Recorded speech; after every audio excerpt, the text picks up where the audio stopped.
So bear with me. I did choose a book about basketball. It's called The Crossover. And girls, you'll be happy to know that a Winthrop student that was in our class last year, Miss Ramos, gave us this book and said your boys would love it. So I read it, and I absolutely loved it, and so did the guys. I know Nick Key did book talk on it. As I walked in, he saw it and said that.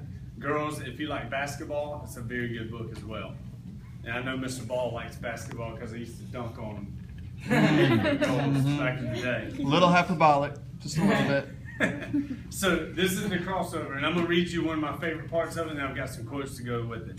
Dad takes us to Krispy Kreme and tells us his favorite story again. Did Mom say no more donuts? JB asks Dad. What your mother doesn't know won't hurt her, he answers, biting into his third chocolate glazed cruller. Good shooting today. We beat those boys like they stole something, he adds. Why didn't we take their money, Dad? I asked. They were kids, filthy, just like y'all. The look on their faces after we beat them, 11-0, was enough for me. Remember, when you were two and I taught you the game, you had a bottle in one hand and a ball in the other. And your mom thought I was crazy. I was crazy. Crazy in love with my twin boys. Once, when you were 3, I took you to the park to shoot free throws. The guy who worked there said, this basket is 10 feet tall for older kids. Kids like yours might as well shoot at the sun. And then he laughed. And I asked him if a deaf person could write music. And he said, huh.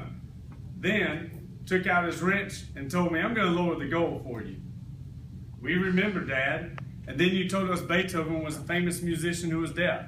And how many times do we have to hear the same? And Dad interrupts me.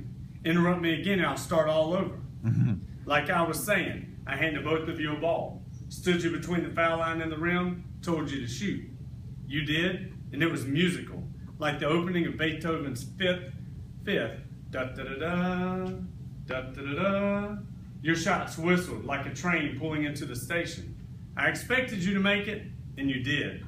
The guy was in shock. He looked at me like he'd missed the train. Basketball rule number 3. Never let anyone lower your goals. Others' expectations of you are determined by their limitations of life. The sky's your limit, sons. Always shoot for the sun, and you will shine. So this was my favorite, and it was there. I know last week was Red Ribbon Week, and we did an anti-bullying thing at school.